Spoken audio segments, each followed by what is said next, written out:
बच्चों केम छो? जय स्वामीनारायण। मैं घना समय थी કેટલાય વિદ્યાર્થીઓ એમ પૂછે કે સર ઓર્ગેનિક કેમિસ્ટ્રી નથી ફાવતી, એમાં પણ JEE મેઇન અને એડવાન્સનું ઓર્ગેનિક કેમિસ્ટ્રી સજ્જે સમજણ નથી પડતી. એના ઘણા બધા કારણો છે. પહેલું કારણ તો તમે જે NCERT ભણો છો એની અંદર જે રીતે ઓર્ગેનિક કેમિસ્ટ્રી આપી છે એ રીતે ઓર્ગેનિક કેમિસ્ટ્રી તૈયાર કરો તો તમને ઓર્ગેનિક કેમિસ્ટ્રી નેવર ક્યારેય નહીં આવડે. એના માટે કેટલાક બેઝિક કોન્સેપ્ટો તમારે કમ્પ્લીટ હોવા જોઈએ. તો અહીંયા હું અમુક ડેમો લેક્ચર સ્ટાર્ટ કરી રહ્યો છું કે જે મારા ઓલરેડી બનાવેલા છે. તો તમે એ વિડીયોને જુઓ, અભ્યાસ કરો અને પછી સમજો કે આ ઓર્ગેનિક કેમિસ્ટ્રી છે શું, કેવી રીતે આને તૈયાર કરવું, કેવી રીતે ભણવું. પહેલું તો ઓર્ગેનિક કેમિસ્ટ્રીની અંદર તમને જે પણ વસ્તુ આપવામાં આવે છે NCERT બુકમાં એ સીધા રિએક્શનો હોય અને એ રિએક્શન તમે ડાયરેક્ટ ગોખવાના પ્રયત્ન કરો છો. ઓર્ગેનિક કેમિસ્ટ્રી નેવર ક્યારેય ગોખવાથી ના આવડે. તમે ખાલી આ ડેમો લેક્ચર જોશો એટલે ખબર પડશે કે આપણે ઓર્ગેનિક કેમિસ્ટ્રીમાં આવું તો કશું ભણ્યા જ નથી. તો પછી તમને ક્યાંથી organic chemistry NEET JEE main એડવાન્સનું આવડશે? તો હવે અહીંયા થોડા ડેમો લેક્ચરો હું સ્ટાર્ટ કરું છું. જો તમને એ વિડીયો પસંદ આવતા હોય તો તમે પર્સનલી મને ફોન કરીને એના વિશે બધું પૂછી શકો છો કે સર આવા બીજા વિડીયો અમારે પરચેજ કરવા હોય તો ક્યાંથી કરવાના, બરાબર. અને પરચેજ શબ્દ આવે એટલે કેટલા વિદ્યાર્થીઓને એમ થઈ જાય, માથાના વાર ઊંચા થઈ જાય કે સર પૈસા લઈને ભણવાનું. વિદ્યા હંમેશા મફતમાં ના મળે અને ના લેવી જોઈએ. તમે જાણો છો માર્કેટની અંદર શું છે ભાવ. તમે ઓફલાઈન ભણો છો, બરાબર, તો ઓફલાઈનની અંદર તમને કેટલું શીખવાડવામાં આવે એનું પણ કમ્પેરિઝન કરો, ખબર પડશે કે કેટલું તમે નથી ભણતા ઓર્ગેનિક કેમિસ્ટ્રી. ઓફલાઈનની અંદર તમે જે ઓર્ગેનિક કેમિસ્ટ્રી ભણવાનો પ્રયત્ન કરો છો NCERTનો, એનાથી તમારા કોન્સેપ્ટો ક્લિયર નથી થતા.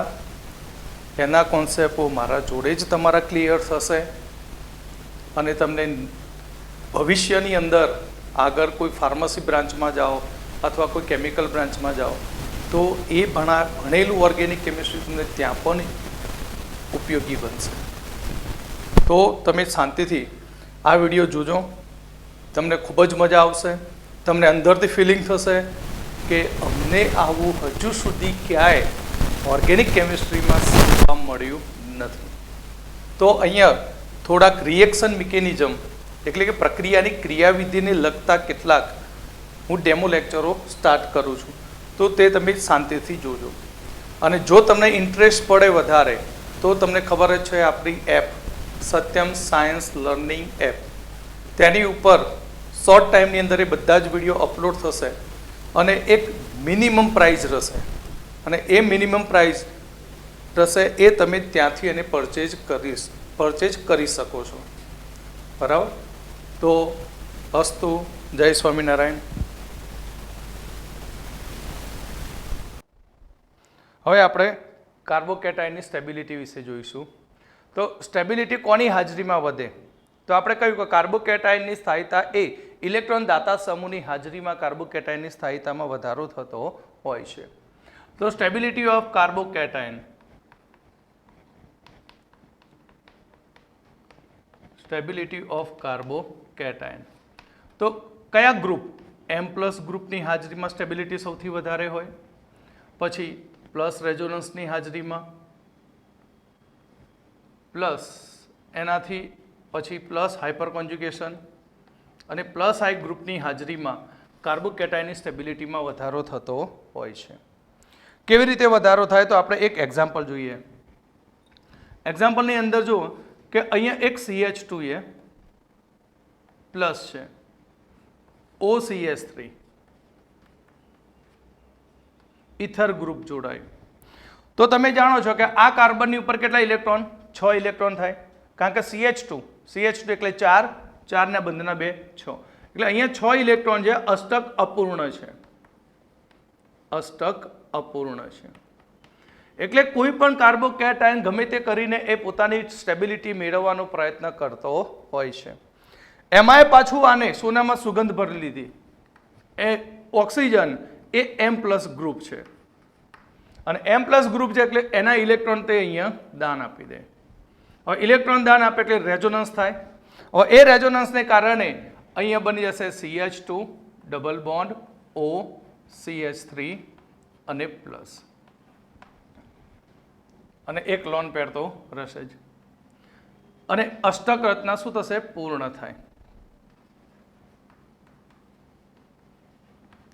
અષ્ટક પૂર્ણ થતા કેટાયન સ્ટેબલ બની જાય. અને આગળ પણ મેં કહ્યું હતું કે વધુ વિદ્યુત ઋણતા ધરાવતો પરમાણુ હોય પરંતુ તે ઇલેક્ટ્રોનનું દાન આપીને અષ્ટક કમ્પ્લીટ કરતો હોય તો તે સ્ટેબલ બનતો હોય છે. ઓક્સિજનની વિદ્યુત ઋણતા વધુ છે છતાં ઇલેક્ટ્રોનનું તે દાન આપીને તેનું પણ ઓક્ટેટ પૂર્ણ કરે 1 2 4 6 8 અને કાર્બનનું પણ અષ્ટક પૂર્ણ કરે અને કેટાયન વધુ સ્ટેબલ બનતો હોય છે. બીજું એક્ઝામ્પલ જોઈએ આપણે. આ જ પ્રમાણે CH2 કાર્બોકેટાયન એની સાથે જોડાય એમાઇન ગ્રુપ. તો નાઇટ્રોજન ઉપર લોન પેર છે અને નાઇટ્રોજન પણ ઇલેક્ટ્રોન M+ ઇફેક્ટ દર્શાવે. M+ ઇફેક્ટ દર્શાવતું હોય અને કેટાયન સાથે જોડાયેલો હોય તો ત્યાં રેઝોનન્સ થાય અને CH2 ડબલ બોન્ડ NH2 અને પ્લસ બને. ભલે નાઇટ્રોજનની વિદ્યુત ઋણતા વધુ છે છતાં પણ તે ઇલેક્ટ્રોનનું દાન આપીને સ્ટેબલ કાર્બોકેટાયન બનાવે જ્યાં અષ્ટક તેનું પૂર્ણ થતું હોય છે. અષ્ટક પૂર્ણ થાય અને સ્ટેબલ બને. ક્લિયર? આની અંદર કેટલા ઇલેક્ટ્રોન છે? 6 ઇલેક્ટ્રોન. અષ્ટક અપૂર્ણ છે. ત્યાર પછી ત્રીજું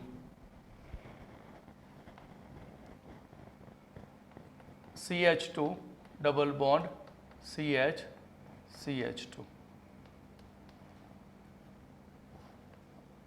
અહીંયા ધન વીજભાર સ્થાનાંતરિત થાય છે અને ધન વીજભારનું સ્થાનાંતરિત કરીને કાર્બોકેટાયન સ્ટેબલ બને છે.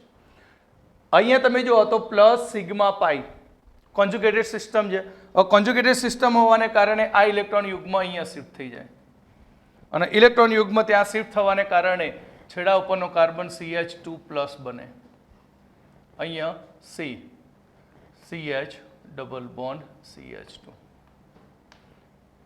અને આ રીતે કાર્બોકેટાયન જે બને એ સ્ટેબલ બનતો હોય છે. પણ આની સ્ટેબિલિટી કરતાં આ કાર્બોકેટાયનની સ્ટેબિલિટી વધારે હોય છે કારણ કે અહીંયા ધન વીજભાર એ સરખા ભાગે વહેંચાય છે પણ તેનું અષ્ટક પૂર્ણ થતું નથી. અહીંયા અષ્ટક પૂર્ણ થાય માટે આ કેટાયનની સ્ટેબિલિટી કેવી હોય? વધારે હોય. બાકીના કેટાયન આપણે આગળ જોઈ લીધા છે બરાબર, છતાં પણ એના ઉદાહરણો ફરીથી રિપીટ કરીએ એટલે રિવિઝન થઈ જાય કે અહીં CH3 C+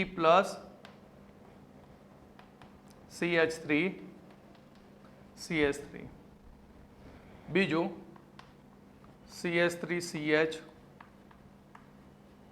CH3+ CH3 CH2 plus અને મિથાઇલ કેટાયન. તો આ ત્રણ કેટાયનમાં કોની સ્ટેબિલિટી વધારે?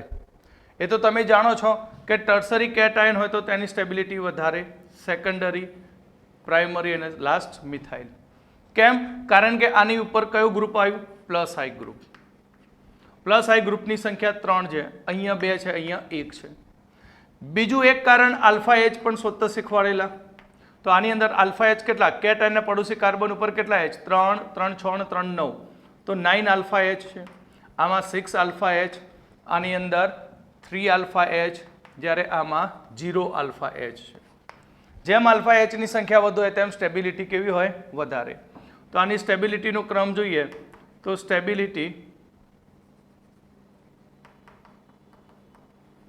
સ્ટેબિલિટીનો ક્રમ બનશે 3 0 2 0 1 0 321 મિથાઇલ 321 મિથાઇલ. તો આ થઈ કાર્બોકેટાયનની સ્ટેબિલિટીનો ક્રમ. ક્લિયર? કાર્બોકેટાયનની સ્ટેબિલિટી M+ ગ્રુપની હાજરીમાં વધે, રેઝોનન્સ થ્રુ વધે, બીજી હાઇપર કોન્જ્યુગેશન અહીંયા જોયું તેના દ્વારા વધે, પ્લસ આઈ ઇફેક્ટને કારણે પણ કાર્બોકેટાયનની સ્ટેબિલિટીમાં શું થાય? વધારો થતો હોય છે. નંબર 5,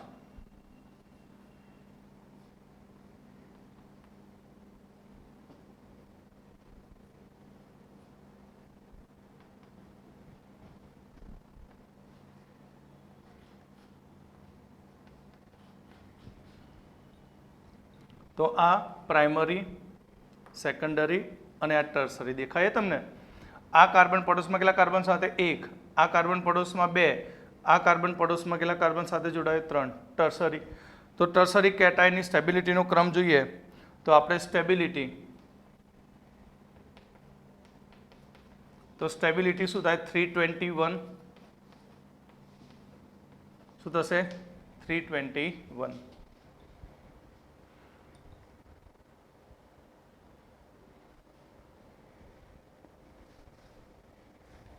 તો આપણે અહીંયા છઠ્ઠું ઉદાહરણ જોઈએ.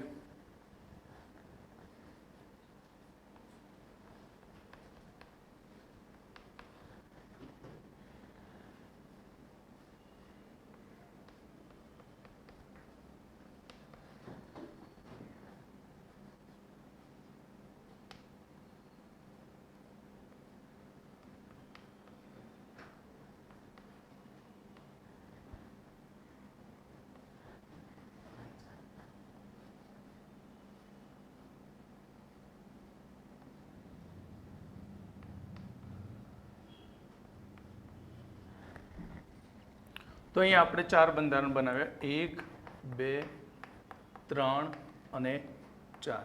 તો આ 4 બંધારણની સ્ટેબિલિટીનો આપણે ક્રમ લખીએ. તો કોની સ્થાયીતા વધારે? તો સ્ટેબિલિટીના ક્રમમાં જોઈએ તો બધા જ પ્રાઇમરી પ્રકારના કાર્બોકેટાયન છે, પરંતુ અહીંયા આ કાર્બોકેટાયનમાં એક રેઝોનન્સ થાય, બરાબર? જુઓ, પ્લસ સિગ્મા પાઈ, એક રેઝોનન્સ અહીંયા પ્લસ સિગ્મા પાઈ, બરાબર? એટલે લોંગ રેઝોનન્સ થયું. આની અંદર એના કરતાં પણ લોંગ રેઝોનન્સ થાય. અહીંયા આ જે બંધારણ 4 છે એ બંધારણ 4ની અંદર રેઝોનન્સ વધુ છે. આની અંદર એનાથી ઓછું, એનાથી ઓછું, ને આમાં રેઝોનન્સ થતું નથી. રેઝોનન્સ થ્રુ સ્ટેબિલિટી એ વધારે મળતી હોય છે. એટલે કે સ્ટેબિલિટીનો ક્રમ જોઈએ તો 4 > 3 > 2 > 1 થાય છે. 7th ઉદાહરણ,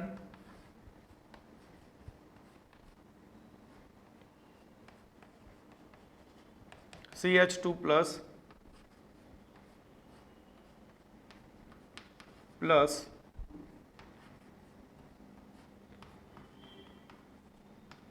CH2 plus. તો અહીંયા આપણે 3 સ્ટ્રક્ચર લીધા છે. તો 1, 2, 3. તો આ 3માં કયાની સ્ટેબિલિટી વધારે હશે? તો આ 3ની અંદર અહીંયા આપણે જોઈએ તો આ રેઝોનન્સ બનાવે, બરાબર? ધન સિગ્મા પાઈ અને ફરી પાછો સિગ્મા પાઈ બની જાય. એટલે અહીંયા રેઝોનન્સ વધુ થાય. આ ફિનાઇલ કેટાયન શક્ય નથી, પહેલાથી જ કહ્યું કે જે અસ્થાયી હોય. અને પછી આ પ્રાઇમરી કેટાયન. કયો કેટાયન? પ્રાઇમરી. તો સ્ટેબિલિટીનો ક્રમ લખીએ તો સ્ટેબિલિટીના અંદર સૌથી વધારે 1, 3rd and 2nd. આ રીતે એનું શું નક્કી થાય? સ્ટેબિલિટીનો ક્રમ નક્કી થતો હોય છે. અહીંયા હું 2 બંધારણ બનાવીશ અને એ બંનેની સ્ટેબિલિટીની શું કરવાની? સરખામણી. નંબર 1,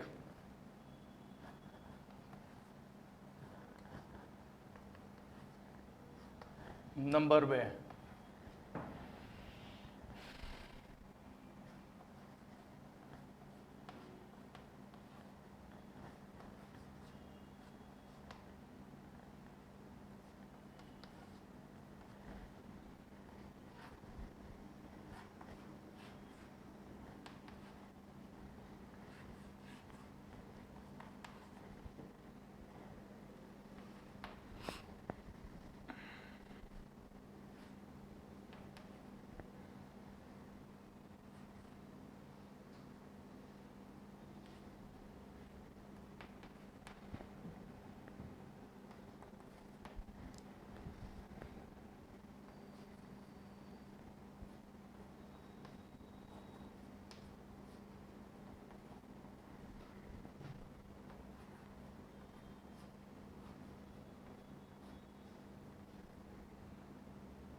તો અહીંયા આપણે સ્ટેબિલિટીનો એનો ક્રમ લખીશું. તો આ બે બંધારણમાં કોની સ્ટેબિલિટી વધારે? તો આ પ્રાઇમરી, આ સેકન્ડરી. આ કયો બન્યો? પ્રાઇમરી. સેકન્ડરી આલ્ફાએટની સંખ્યા 6, આમાં આલ્ફાએટની સંખ્યા 2, એટલે સેકન્ડની સ્ટેબિલિટી 1 કરતાં વધારે. આ પ્રાઇમરી છે અને આ સેકન્ડરી છે. કેમ? પડોશમાં કેટલા કાર્બન? 2, માટે સેકન્ડ વધુ સ્ટેબલ. અહીંયા આની આજુબાજુ આલ્ફા એચ ગણો તો કેટલા થાય? 2, 2, 4. અહીંયા આલ્ફા એચ કેટલા? 3, 3 ને 2, 5, માટે સેકન્ડની સ્ટેબિલિટી ફર્સ્ટ કરતાં વધારે છે. અહીંયા સ્ટેબિલિટીનો ક્રમ જોઈએ તો આલ્ફા એચ કેટલા? 3, 6, 9. અહીંયા આલ્ફા એચ એક જ છે અને આ ટર્સરી એ પાછો અને આ પ્રાઇમરી, માટે અહીં સ્ટેબિલિટીનો ક્રમ જોઈએ તો 1 ગ્રેટર દેન 2. આ બે બંધારણમાં કોની સ્ટેબિલિટી વધારે? આ બે બંધારણમાં અહીંયા તમે આલ્ફા એચ ગણો તો 2 ને 2, 4 થયા. જો તમે આલ્ફા એચ પ્રમાણે ગણો તો અહીંયા 2, 2 ને 1, 3. પણ અહીંયા જે ધન વીજભાર છે તેના પડોશના કાર્બન ઉપર પાયબંધ છે, એટલે કે અહીંયા ધન સિગ્મા પાઈ. ધન સિગ્મા પાઈ કોન્જ્યુગેટેડ સિસ્ટમ થઈ માટે આમાં રેઝોનન્સ થાય અને રેઝોનન્સને કારણે તે રેઝો સ્ટેબલ બને. માટે સ્ટેબિલિટી નંબર 1ની નંબર 2 કરતાં વધારે હોય છે. ક્લિયર?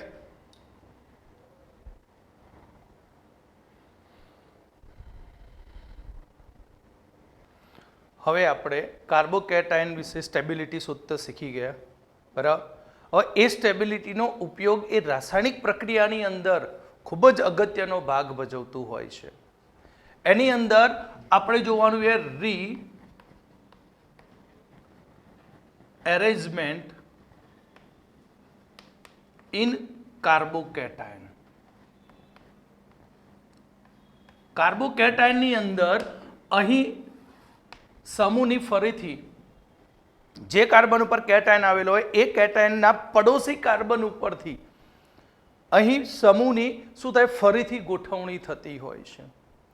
કેમ? કારણ કે તે પરિસ્થિતિની અંદર કાર્બોકેટાયન વધુ સ્ટેબલ બને તે શોધવા માટે ત્યાંથી બાજુના પરમાણુ પડોશના કાર્બન ઉપરથી જે જરૂરી હોય એનું શિફ્ટિંગ કરાવતો હોય છે. રીએરેન્જમેન્ટ એટલે ફરીથી ગોઠવણી કરવી. આને આપણે ઉદાહરણ દ્વારા સમજવાનો પ્રયત્ન કરીએ તો અહીંયા એક્ઝામ્પલ તરીકે CH3 CH CH3 CH2 Br, એટલે કે મેં અહીં 1 બ્રોમો 2 મિથાઇલ પ્રોપેન લીધો છે. ક્લિયર? હવે 1 બ્રોમો 2 મિથાઇલ પ્રોપેનની હું જલીય NaOH સાથે પ્રક્રિયા કરાવું. આની પ્રક્રિયા કોની સાથે કરાવું? જલીય NaOH, એટલે કે મંદ NaOH. તો NaOH સાથે પ્રક્રિયા કરાવું તો Na શું કરે? અહીંયાથી Br ની વિદ્યુત ઋણતા વધુ છે એટલે Br ત્યાંથી ઇલેક્ટ્રોન લઈને છૂટો પડી જાય અને OH આમાંથી છૂટો પડે દ્રાવણમાં, કારણ કે પાણીની અંદર દ્રાવણ બનાવેલું છે જલીય, એટલે આ છૂટો પડેલો OH કોનું સ્થાન લે? Br નું સ્થાન લે. એટલે અહીં OH જે છે એ OH એ Br ના સ્થાન ઉપર જશે અને આપણને નિપજ આ રીતે મળે CH3 CH CH3 CH2OH. એટલે આપણે વિચારીએ તે પ્રમાણે નિપજ આપણને મળવી જોઈએ 2 મિથાઇલ પ્રોપેન 1 ઓલ. ક્લિયર? પણ આ નિપજ એ માઇનોર મળે છે. માઇનોર એટલે ખૂબ જ ઓછા પ્રમાણમાં મળે. મળવી જોઈએ આ, પણ નિપજ મેજર આપણને આ મળે છે CH3 C CH3 OH CH3, એટલે કે 2 methyl propane 2 all. 2 methyl propane 2 all જે મેજર હોય છે. કેવી હોય છે? મેજર. આ નંબર 1 અને આ નંબર 2 પ્રોડક્ટ. એટલે કે આખી પ્રક્રિયા દરમિયાન એવું કંઈક થતું હોવું જોઈએ કે જેથી આ નિપજ એ મેજર મળતી હોય છે. ક્લિયર? તો અહીંયા આપણે જુઓ, અહીંયાથી આપણે બીઆર માઇનસને દૂર કરીએ સમજવા માટે. અહીંયાથી બીઆર ઇલેક્ટ્રોન લઈને છૂટો પડી ગયો એટલે માઇનસ બીઆર બની ગયો. તો હવે આનું સૂત્ર શું થશે? તો CH3 CH CH3 CH2 plus. કયો કેટાયન બની ગયો? પ્રાઇમરી કેટાયન બન્યો. ક્લિયર? તો આની અંદર શું નાખી દઈએ? OH minus. તો OH માઇનસ આની સાથે જોડાઈ જાય તો આપણી નિપજ એક મળે આપણને. જો OH માઇનસ અહીંયા મૂકી દઉં તો OH માઇનસ અહીંયા મૂકું તો નિપજ 1 બની ગઈ. પણ આ નિપજ તો માઇનોર છે. તો મેજર કેવી રીતે બને? તો અહીંયા આપણે જાણીએ છીએ કે આ પ્રાઇમરી કેટાયન છે અને આ પ્રાઇમરી કેટાયનની સ્થાયીતા ઓછી છે. એટલે આ કેટાયન પડોશના કાર્બન ઉપર જોશે, એના ઉપર સરળતાથી તેના ધન વીજભારનું શિફ્ટિંગ કરી શકે છે કે નહીં. જો અહીંયાથી જો ધન વીજભારનું શિફ્ટિંગ થઈ શકતું હોય તો આ કેટાયન એ પડોશના કોઈ એક સમૂહને પોતાની તરફ આકર્ષી લે. એટલે અહીંયાથી હું આ H ને આ રીતે મૂકું તો અહીં આ જે H છે એ H બંને ઇલેક્ટ્રોન મેળવીને તે સીધો કેટાયન ઉપર આવે. એટલે આ કાર્બન ઉપરથી H દૂર થયો તો બનશે સૂત્ર CH3 C CH3 CH2 અને CH3. અરે H સોરી, અહીંયા શું આવી ગયો? H. એટલે CH3 બની ગયો.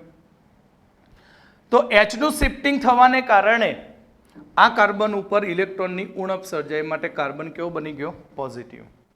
હવે કાર્બોકેટાયન કયો બની ગયો? ટર્સરી. અને ટર્સરી કેટાયન પ્રાઇમરી કરતાં કેવો? વધુ સ્ટેબલ. આ ઘટનાને કહેવાય રીએરેન્જમેન્ટ. એટલે કે આખી પ્રક્રિયા દરમિયાન જે કાર્બોકેટાયન બને એ કાર્બોકેટાયન પડોશના કાર્બનના કોઈ પરમાણુને પોતાની તરફ શિફ્ટિંગ કરે અને આ શિફ્ટિંગને કહેવાય 1-2 શિફ્ટિંગ. એટલે આ 1 અને આ 2. એટલે બે નંબરના કાર્બન ઉપરથી એક કાર્બન ઉપર આવે એટલે આને કહીશું 1-2 શિફ્ટિંગ. કોનું થયું શિફ્ટિંગ? હાઇડ્રોજન. કયા સ્વરૂપે? માઇનસ સ્વરૂપે. એટલે 1-2 હાઇડ્રાઇડ શિફ્ટ કહેવાય. શું કહેવાય? 1-2 હાઇડ્રાઇડ શિફ્ટ. હવે આની અંદર હું OH માઇનસ ઉમેરી દઉં તો આપણને કયા નંબરની નિપજ મળે? બીજા નંબરની.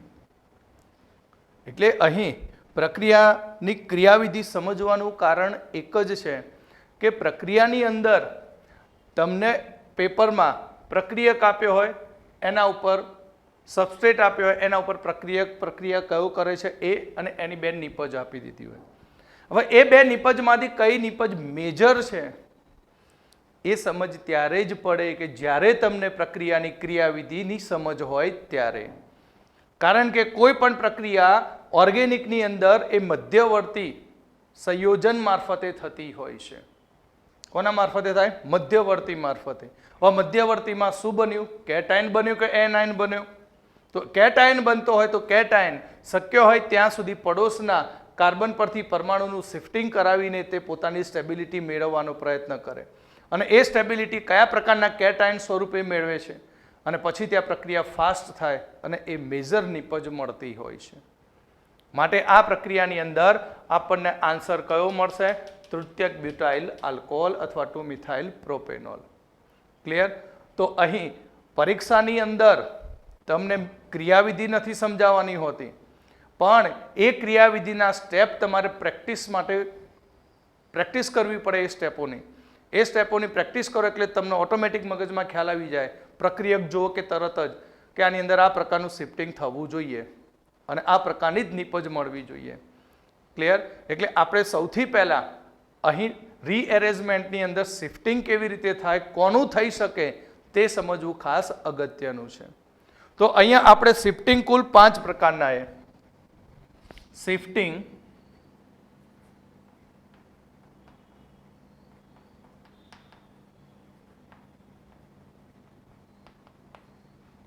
तो पहलू शिफ्टिंग ये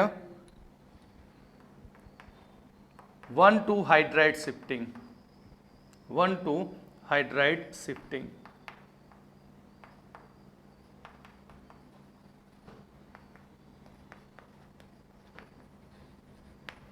હાઇડ્રાઇડ શિફ્ટિંગ એટલે સ્થાનાંતર, એટલે પડોશના કાર્બન પરથી H- સ્વરૂપે સ્થાનાંતર થાય. બીજું એ 1,2 આલ્કાઇલ શિફ્ટિંગ, અને શિફ્ટિંગ આલ્કાઇલનું થતું હોય તો એ આલ્કાઇલ કયા પ્રકારનું છે તે આગળ આપણે જોઈશું. 1,2 આલ્કાઇલ. ત્રીજું એ 1,2 ફિનાઇલ શિફ્ટિંગ,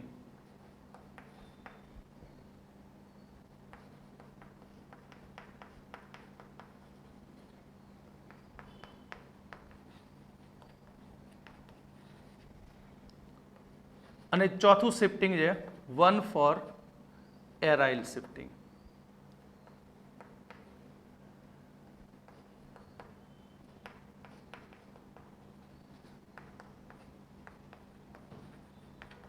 એટલે આખું એરોમેટિક ગ્રુપ એની સાથે જોડાયેલા સમૂહ સાથે શિફ્ટિંગ થતું હોય તો આ થયું શિફ્ટિંગના પ્રકાર.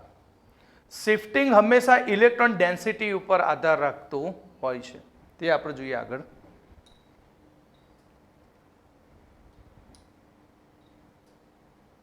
તો માઇગ્રેટરી એપ્ટિટ્યૂડ એટલે કે સ્થાનાંતરની જે ઘટના એ સ્થાનાંતરની ઘટના માઇગ્રેટરી એપ્ટિટ્યૂડ એ ઇલેક્ટ્રોન ડેન્સિટીના સમપ્રમાણમાં હોય છે. જેની ઇલેક્ટ્રોન ઘનતા વધુ હોય બરાબર એનું સ્થાનાંતર ઝડપી થતું હોય છે. તો અહીંયા આપણે ઓર્ડર લખીએ માઇગ્રેટરીનો, ઓર્ડર ઓફ માઇગ્રેટરી એપ્ટિટ્યૂડ. એટલે કે સમૂહના શિફ્ટ માટેનો ઓર્ડર એ H plus PH plus H minus hydride, phenyl, tertiary, secondary, primary અને લાસ્ટમાં મિથાઇલ. તો આનું શિફ્ટિંગ હાઇડ્રોજનમાં આપણે જોઈએ તો હાઇડ્રોજનમાં એક જ ઇલેક્ટ્રોન છે, પણ એક જ ઇલેક્ટ્રોન હોય છે અને આપણે તો શું લખીએ એપ્ટિટ્યૂડ ડેન્સિટીના સમપ્રમાણમાં છે. તો હાઇડ્રોજનની ડેન્સિટી તો ખૂબ જ ઓછી છે, પણ એવું માનવામાં આવે કે હાઇડ્રોજનનું વજન ખૂબ જ ઓછું હોવાને કારણે કદાચ તેના લીધે હાઇડ્રોજનનું શિફ્ટિંગ ઝડપી થતું હોઈ શકે. આના માટે કહ્યું કે કદાચ H- નું વજન, H- નું દળ ઓછું હોવાથી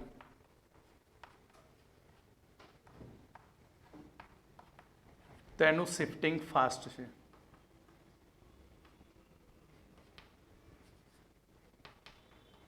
તેનું શિફ્ટિંગ કેવું છે? ફાસ્ટ.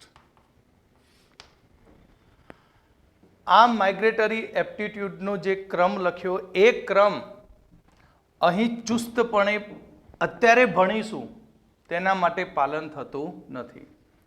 આ ક્રમનું ચુસ્તપણે પાલન થાય તેવું ફરજિયાત નથી. આ ક્રમનું ચુસ્તપણે પાલન થાય તેવું ફરજિયાત નથી. આ ફરજિયાત ક્રમ ત્યારે જ બને કે જ્યારે પ્રક્રિયા ધીમા તબક્કામાં થતી હોય ત્યારે. અને પ્રક્રિયા ધીમા તબક્કામાં થતી હોય ત્યારે આ માઇગ્રેટરી એપ્ટિટ્યૂડનો જે ક્રમ છે એ ક્રમનું સ્ટ્રિક્ટલી ફોલો કરવામાં આવે છે. પણ હાલમાં આપણે જે પ્રક્રિયા ભણી રહ્યા છે બધી પ્રક્રિયા ફાસ્ટ પ્રક્રિયા ભણી રહ્યા છે, એટલે આની અંદર ક્યારેક આ નિયમનું ઉલ્લંઘન પણ થઈ શકે છે. તો અહીંયા આપણે કેટલાક કાર્બોકેટાયન લઈએ અને એ કાર્બોકેટાયનની અંદર રીએરેન્જમેન્ટ ગોઠવતા શીખીએ. કોનું રીએરેન્જમેન્ટ કરવાથી આપણને સ્થાયી કાર્બોકેટાયન મળે. તો number 1 CH3 C CH3 CH3 CH2 plus. આપણે જે આગળ ઉદાહરણ લીધેલું એ જ ઉદાહરણ છે. અહીંયા તમારો Br છે, H ની જગ્યાએ શું મૂક્યો? CH3. તો અહીંયા આપણે 1 2 શિફ્ટિંગ કરાવીએ. તો 1 2 શિફ્ટિંગ કોનું થાય? તો 3 એ 3 મિથાઇલ ગ્રુપ છે, એટલે ધારો કે એક મિથાઇલ ગ્રુપનું શું થાય? શિફ્ટિંગ થાય. હવે આ મિથાઇલ ગ્રુપ CH3 માઇનસનું શિફ્ટિંગ થાય, CH3 માઇનસ શિફ્ટ થાય. તો આખી ઘટના એક સંક્રાંતિ અવસ્થા મારફતે આગળ વધતી હોય છે. એટલે આ મિથાઇલ ગ્રુપ જે ઇલેક્ટ્રોન લઈને આવેલું છે તે મિથાઇલ ગ્રુપ બંને કાર્બન સાથે ટેમ્પરરી બંધ બનાવે છે. શું બનાવશે? ટેમ્પરરી બંધ બનાવે છે. એટલે અહીંયા CH3 C CH3 CH2 અને આ CH3. અને આ મિથાઇલ ગ્રુપ જે છે એ અહીંયાથી બંધ તૂટે છે અને અહીંયાની તરફ બંધ બને છે. અને આ ઘટના એક સાથે થતી હોય અને ખૂબ જ ફાસ્ટ હોય છે. અને તે દરમિયાન અહીંયા શું બને? કેટાયન. આને કહેવાય ટ્રાઇશન સ્ટેટ, સંક્રાંતિ અવસ્થા, જેને શોર્ટમાં આપણે TS કહીશું. ટ્રાઇશન સ્ટેટ, સંક્રાંતિ અવસ્થા. અને સંક્રાંતિ અવસ્થા મારફતે આ ઘટના આગળ વધે અને લાસ્ટમાં આ બંધ શું થઈ જાય? તૂટી જાય. આ બંધ અહીંયાથી શું થઈ જાય? તૂટી જાય. અને તૂટી જાય પછી આમાંથી આપણને એક કેટાયન મળે, CH3 C CH3 CH2 CH3. તો કયો કેટાયન બની ગયો? ટર્સરી કેટાયન બની ગયો. માટે અહીંયા પ્રાઇમરી કેટાયન ઉપર નિપજ બનવી તેના કરતાં 1 2 શિફ્ટિંગ મિથાઇલ કરીને નિપજ મેળવી એ વધુ સ્થાયી બનતી હોય છે. તો આજે અહીં કેટાયન મળશે વચ્ચેના ભાગમાં, બરાબર? તો અહીંયા એક કેટાયન મળશે આ રીતે વચ્ચે.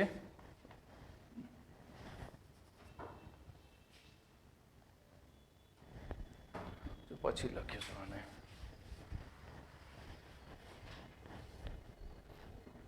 એટલે આને આ રીતે પણ રજૂ કરી શકાય.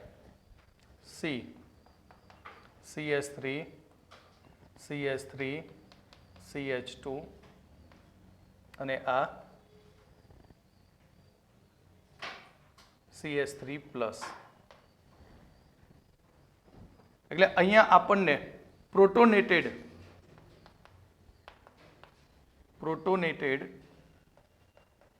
સાયક્લોપ્રોપેન મળે.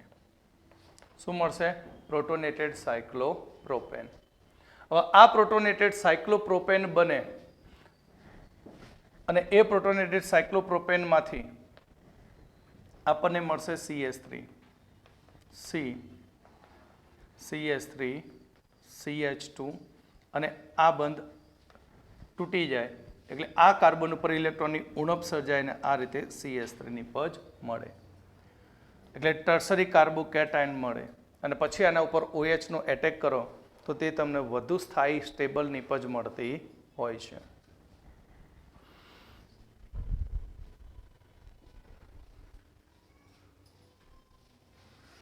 હવે આપણે અહીંયા ત્રીજું ઉદાહરણ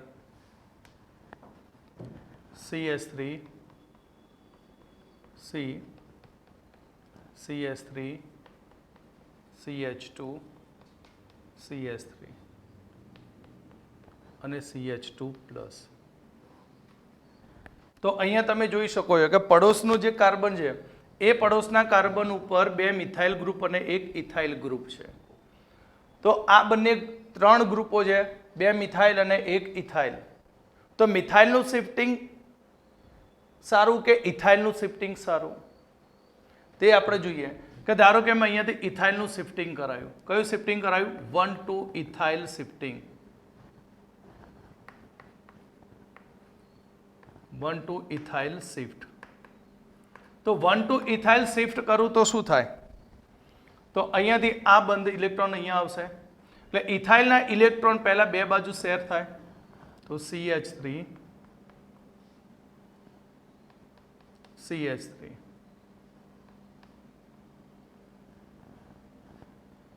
CH2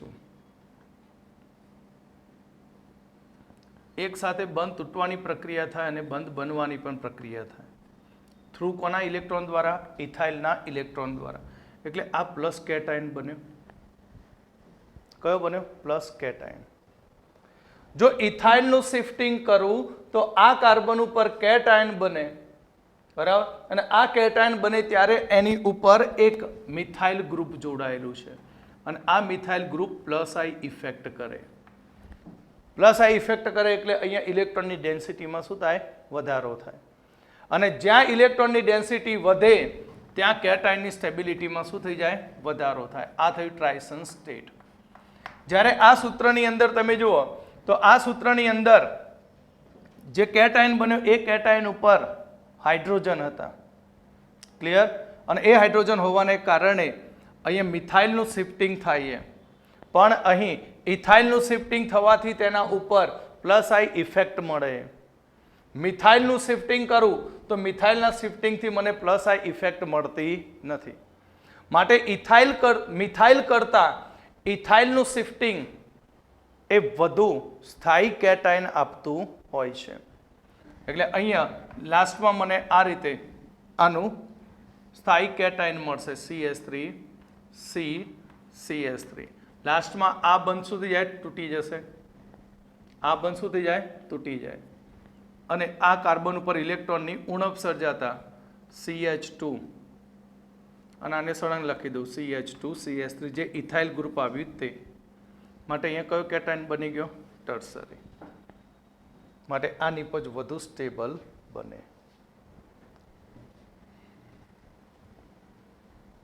નંબર 3 અરે નંબર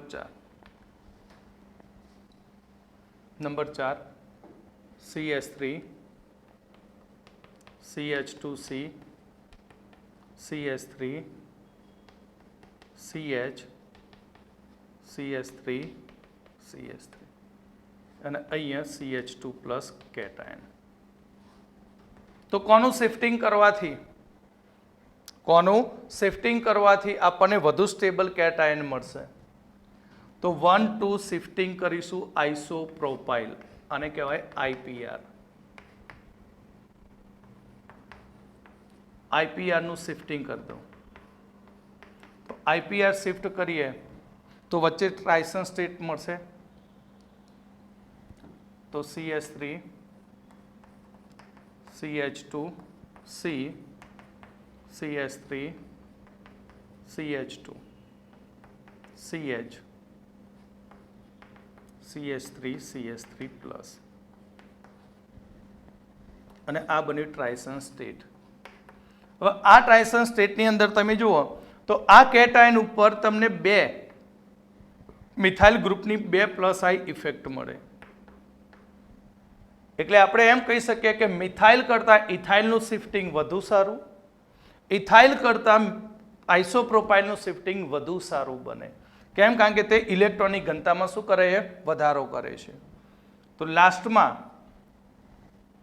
અહીંયા મને આ રીતે બંધારણ સૂત્ર મળશે CH3 CH2 C CH3 CH અને આ બનશે કેટાયન અને CH2 આની ઉપર CH CH3. ક્લિયર? તો આપણે બીજું એક 5મું ઉદાહરણ જોઈ લઈએ.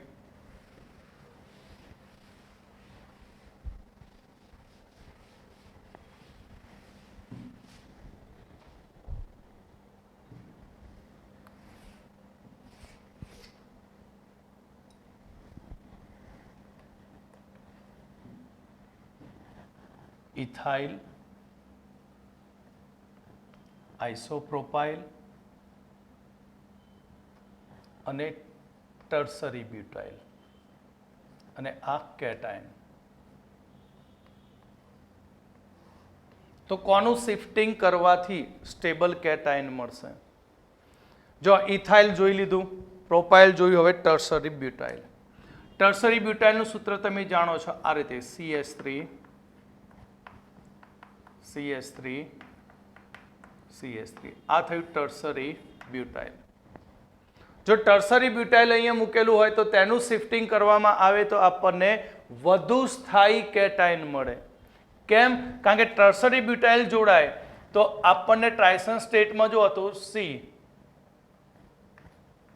CH2 IPR અને આ ટર્સરીનો કાર્બન પ્લસ અને અહીંયા મને આઈ ગ્રુપની અસર પ્લસ આઈની ઇફેક્ટ વધારે મળે કારણ કે 3 આલ્કાઇલ ગ્રુપ દાખલ થાય. માટે આપણે કાર્બોકેટાયનના પડોશી કાર્બન ઉપર ટર્સરી ગ્રુપ જોડાયેલું હોય તો તેનું શિફ્ટિંગ પ્રથમ કરવામાં આવે કે જેથી કાર્બોકેટાયનની અંદર ટ્રાઇશન સ્ટેટમાં ઇલેક્ટ્રોન ડેન્સિટી વધારે મળે. ટ્રાઇશન સ્ટેટ માટે ફાઇનલ આનું સૂત્ર બને ETC IPR અને અહીંયાથી બંધ તૂટી જાય માટે કાર્બન ઉપર ઇલેક્ટ્રોનની ઉણપ સર્જાતા CH2 અને CH3 અને આ સ્થાયી કેટાઇન મળતો હોય છે. એટલે કે આ બધી પ્રક્રિયાની અંદર તમે એવું શીખ્યા કે મિથાઇલ કરતાં ઇથાઇલ, ઇથાઇલ કરતાં આઇસોપ્રોપાઇલ, આઇસોપ્રોપાઇલ કરતાં ટર્સરી બ્યુટાઇલનું શિફ્ટિંગ ફાસ્ટ હોય છે અને તે વધુ સ્ટેબલ કેટાયન આપતો હોય છે. એટલે ઓવરઓલ આ પ્રક્રિયાની અંદર આપણે આ જે સમૂહ લીધો છે આની ઉપર કયું ગ્રુપ મૂકેલું છે? BR. હવે BRની NOH સાથે પ્રક્રિયા કરું તો મને ફાઇનલ નિપજ આ મળશે. અહીંયા OH જોડાશે પણ એ નિપજ કેવી મળશે? માઇનોર. અને OH અહીંયા જોડાય તો મેજર. ક્લિયર? એ જ પ્રમાણે આઇસોપ્રોપાઇલ હોય ગ્રુપ અને અહીંયા OH ગ્રુપ જોડવાનું આવે. BR ત્યાંથી છૂટો પડી જાય, OH દાખલ થાય પણ OH દાખલ થાય એ પહેલાં કેટાઇન બને અને કેટાઇન પોતાની રીતે સ્ટેબિલિટી મેળવવાનો પ્રયત્ન કરે. બરાબર? થ્રુ ધ રીએરેન્જમેન્ટ કરીને સ્ટેબિલિટી મેળવે અને પછી અહીંયા આપણે OH જોડીએ તો તે નિપજ વધુ મેજર મળતી હોય છે. ક્લિયર? એટલે પ્રક્રિયાની મિકેનિઝમ ખાસ આવડવી જોઈએ. તમને સમજ હોય કે નિપજ આલ્કોહોલ પ્રકારની મળવાની છે પણ OH કયા સ્થાન ઉપર જોડવો એ તમને આ શિફ્ટિંગ ઉપરથી ખબર પડે.